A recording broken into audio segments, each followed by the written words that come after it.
जिया खान की मां राबिया खान इस वक्त हमारे साथ जुड़ गई हैं। राबिया जी, 10 साल लंबा संघर्ष, 2013 का केस, 2023 में अदालत का फैसला आता है।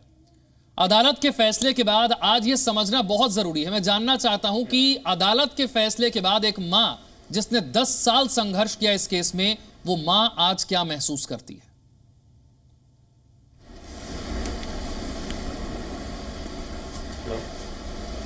क्या महसूस करती है?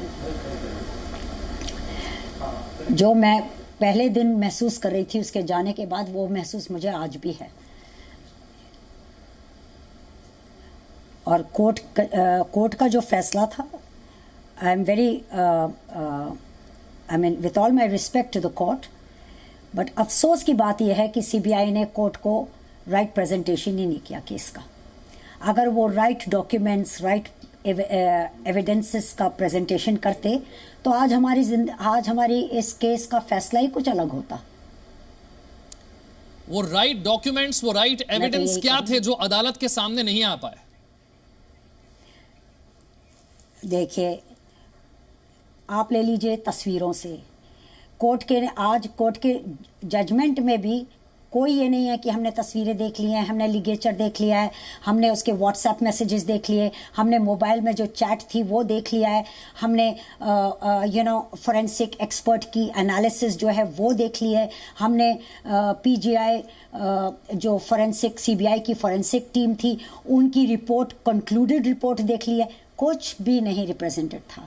रिप्रेजेंटेशन जो कोर्ट में हुई है कि हमने इस लड़के को 10 साल से पकड़ा हुआ है, राइट, और इस पर अबेटमेंट का हमने चार्ज लगाया है, तो आज उसको रिलीज कर दो। यही हुआ है ना।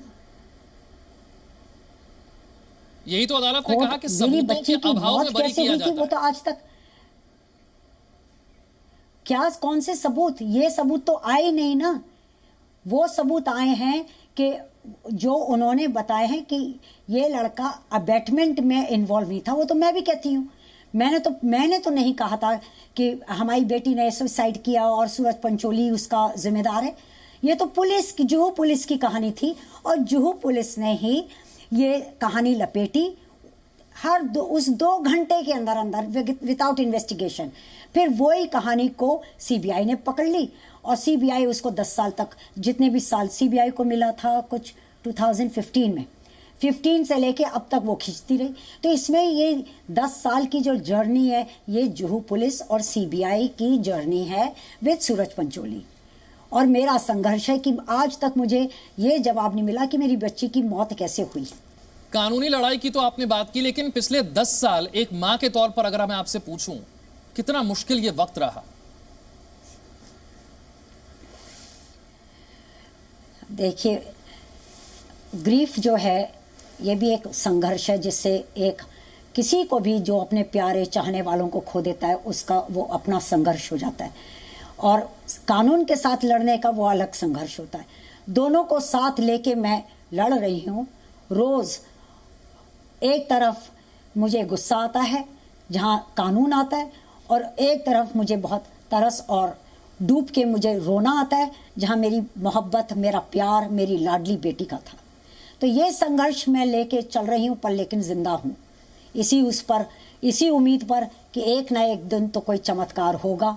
और judiciary, we blame judiciary basically if the court is presented with the right evidence, और यहाँ पे जो फ्रेटर्निटी है कोर्ट की, जुडिशरी की, अगर वो अपना सही काम करेंगे तो justice can be such a fast track and everybody will get justice. But it doesn't happen, so we have got to wait and have patience. Rabia जी, सूरज और जिया एक दूसरे को डेट कर रहे थे, रिलेशनशिप में थे। इन 10 सालों के दौरान क्या कभी सूरज की तरफ से या फिर उनके परिवार की तरफ से आपसे कोई मिलने आया, कोई बातचीत कभी आपसे हुई उनकी 10 सालों?